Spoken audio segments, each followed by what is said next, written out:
ซับปันยิงไงนะตีไฟเนาะฮะตีซับแม่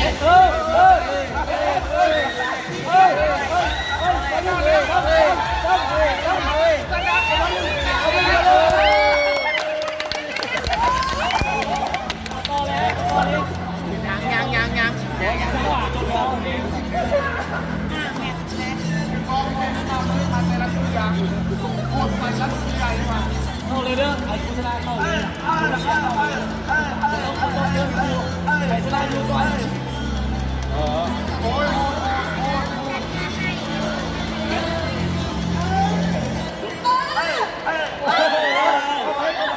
สั้นนะโอ้ยอายุ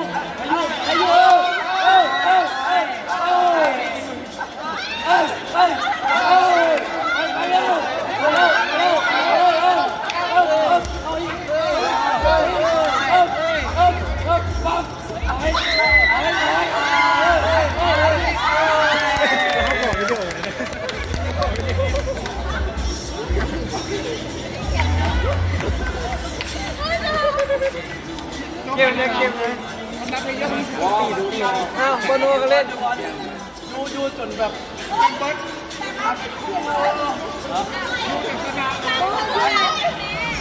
เสียว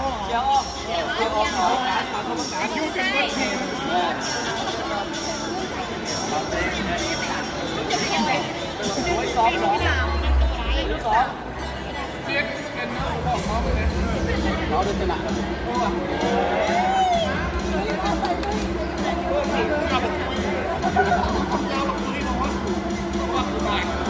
บ้านเขาจะเล่นเล่นก่อนอยู่บางทีเขาแฟนจะอยู่เป็นกลุ่มผ่านมาอย่างนั้นเข้าไปก็ได้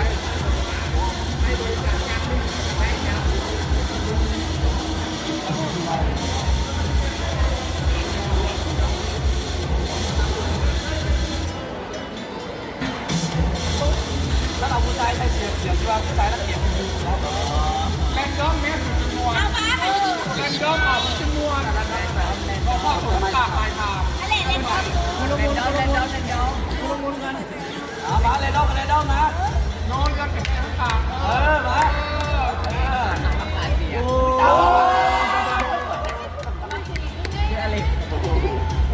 ไข่เจียวไข่เจียวคนผสมไม่ได้ดินดินนั้นผสมเลยหาซื้อเปลี่ยนมาอันนี้กันก็หมดปลามันอยู่ที่มือพี่มันอยู่ที่มือดูสกิมโอ้อยู่มีหน้าบอกหน้ามาดูสกิม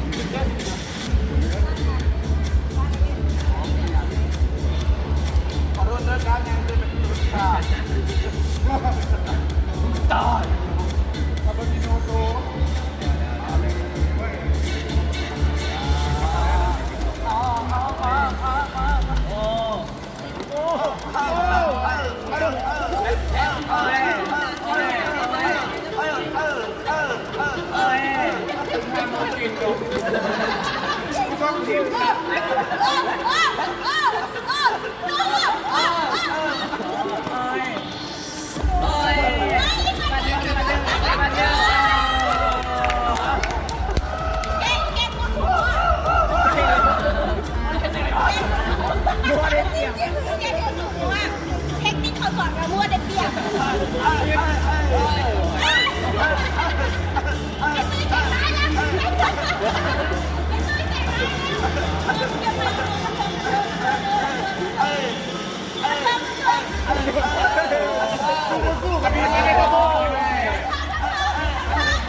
อ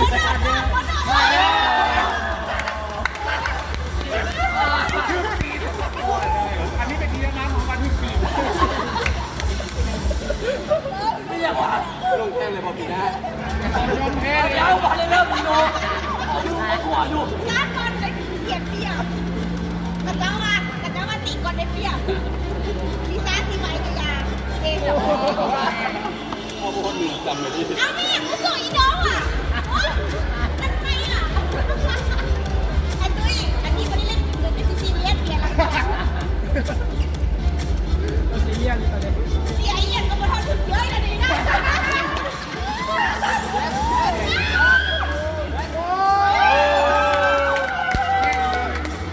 ทับบ้านเลยลูกหมากตรงนี้ลูกหมากตรงนี้เขาหลังสุดท้ายแล้วลูกหมากกูบอกว่าไม่ใช่เกี่ยวกับน้องสาวจริงๆไปหนูมันมาได้เถอะแรนดอมอีกเดียวแรนดอมอีกเดียวแรนดอมมันดีกว่ายันเสียงแรงกว่ากูอยากเกี่ยวหลังมือเป็นไม่ได้นะเสียไม่ได้เกี่ยวนี่เลยเฮ้ยนี่ก่อนแล้วขึ้นเน่ให้เพื่อนแข่งออกนี่แหละเจ้าแข่งก่อนไม่หรอแข่งก่อนแข่งอยู่เนี่ยเป็นเดือนเฮ้ยเขาก็เสียหิวน้ำพอดีนะหิวน้ำพอแห้งเลยนะเฮ้ยกำปังเบียร์ดึงโคนใหญ่มันช้านะบอกกำปังเบียร์ดึงโหด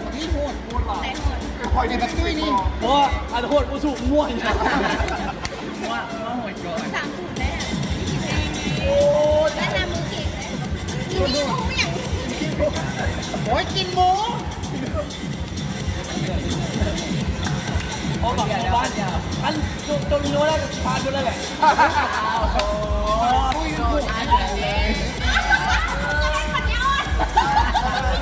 เล็กโค้งตาโค้งฟ้าหุ่น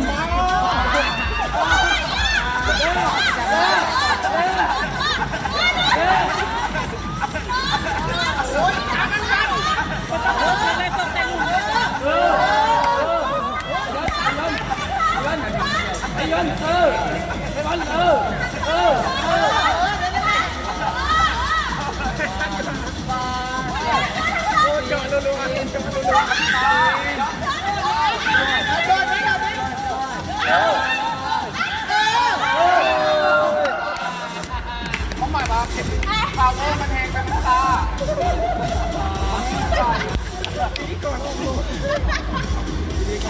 อะไรอ่ะอะไร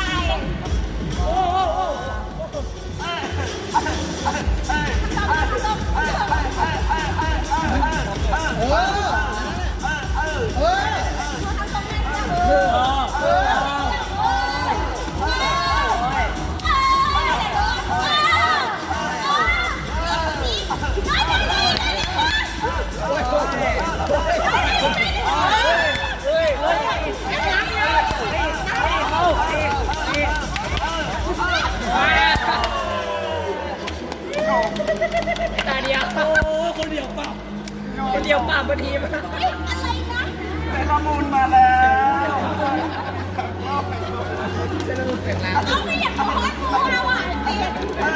บอกว่าเปลี่ยนจังมันเที่ยวเวก้าเนี่ยรีบบอกตัวไปตัว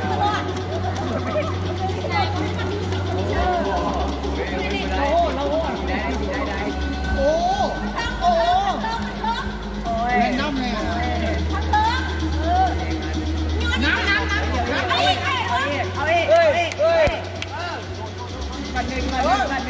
บันหน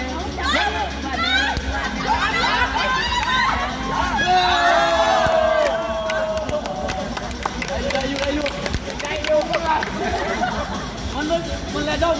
มวนดูแต่ว่ามันได้โจบคนอื่นคือได้ตำแหน่ง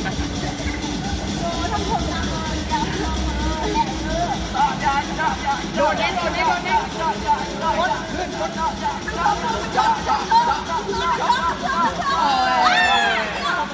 ใกล้ เ